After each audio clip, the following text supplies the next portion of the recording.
Hello, my YouTube family members. Amukha na taram na uktari. Kamay palige. So gito da nungay na palang gani hay basi chapcha na thajay. Ngasi su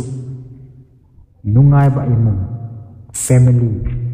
couples. Nungay ba imong sweet couple pangna ba kita magtawari ama muktamin na si wari asigi topic T best poison that kills men in the family hai na sum title pibo yai natraga na best strategy to make sweet husband hai na su title pibo yai wari horasi matam amada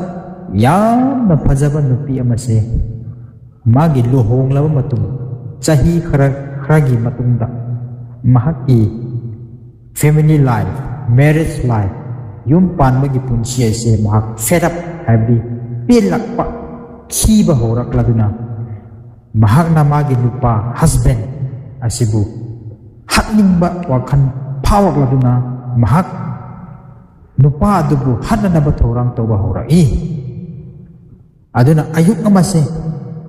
magi apupi mamagi nakka chaluraga hai ima egi marriage life ase wakhre dako fed up boire hire ei nupasu henaraktre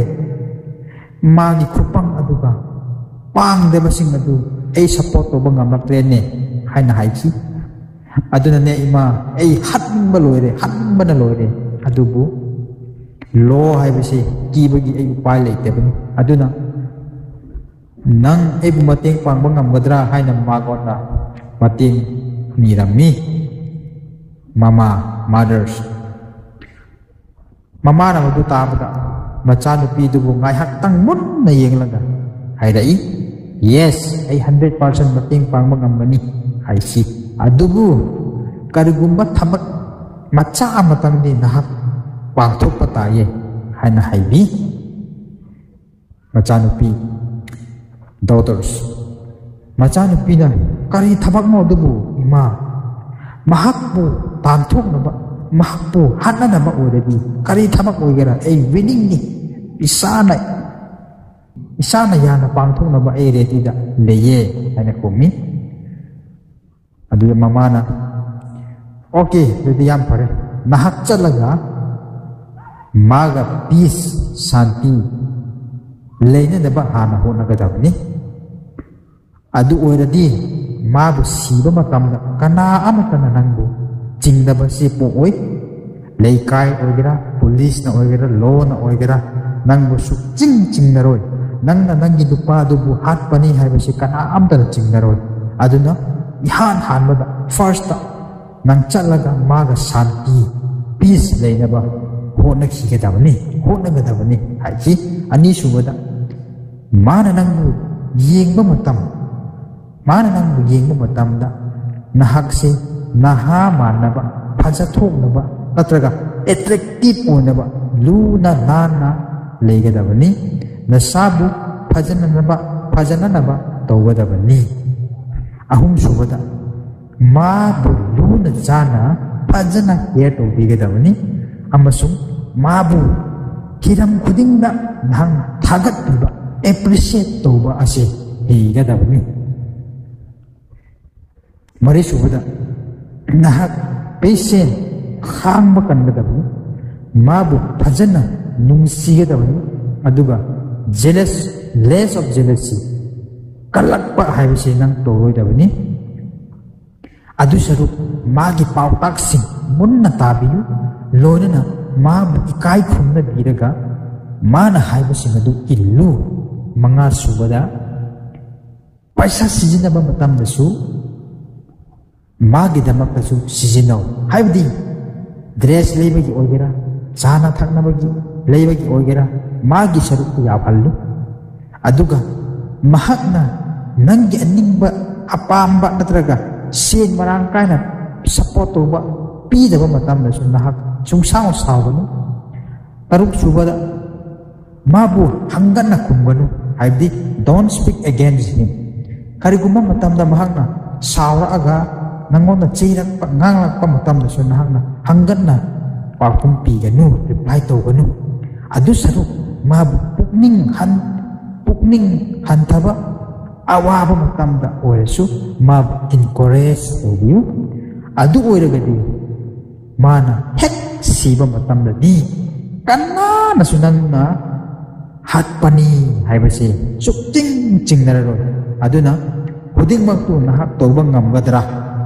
haina mamana hamki machanupi daughters yes I can hoi ima ei pangtu pa soidana ngamgani haisi aduda mamana aduda yam phare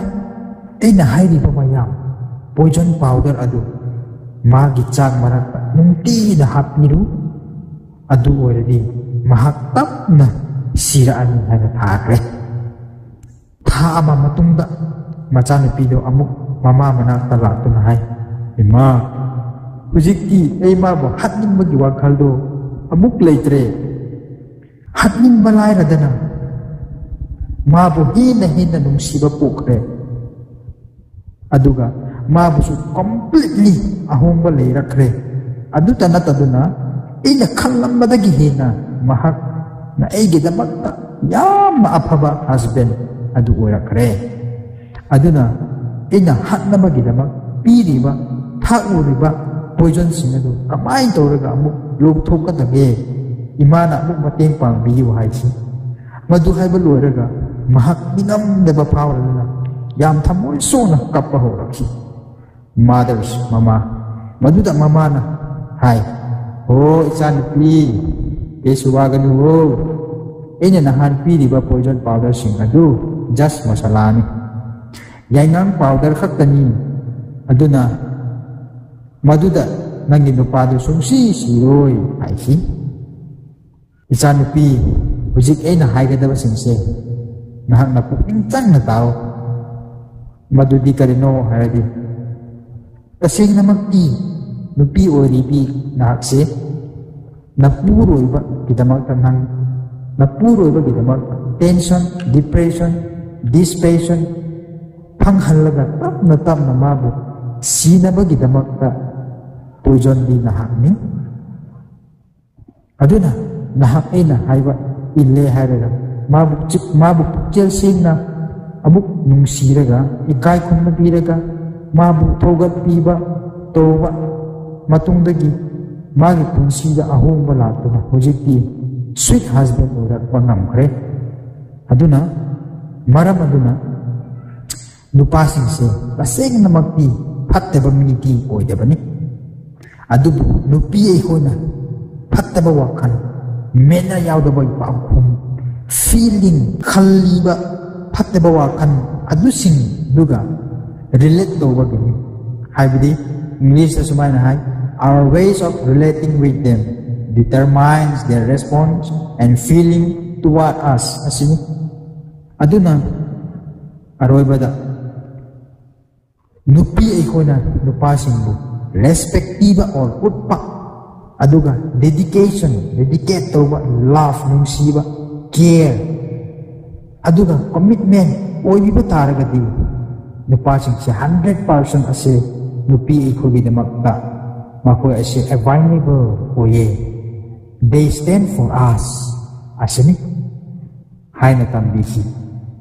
wari do aduda loire aduna conclusion na ena masala kitang hapsaning ba adudi nupi oiribi wife oiribi nakhogi khutta husband pahanba phathandaba khuding ba ase noigi khutta lei haibisi kagumsi bible da kuna yamna pamjingai oiba husband and wife lei adudi Sarah and Abraham and Sarah namagi husband ko Sarah namagi husband ko respect piba una my lord aina ko bi haibu koina bible da saying na makui aduna madu example oina law see tumai na tawre halaga akogi nupa asibu sigi best strategy ase sigunare halaga akogi nupa ase sweet husband oi hansi haibisi aroibada ina hajanik bani तारीबा खुदिंगमक्की मथक्ता इसोरना बोल पिनबीबा ओइसनु आमेन।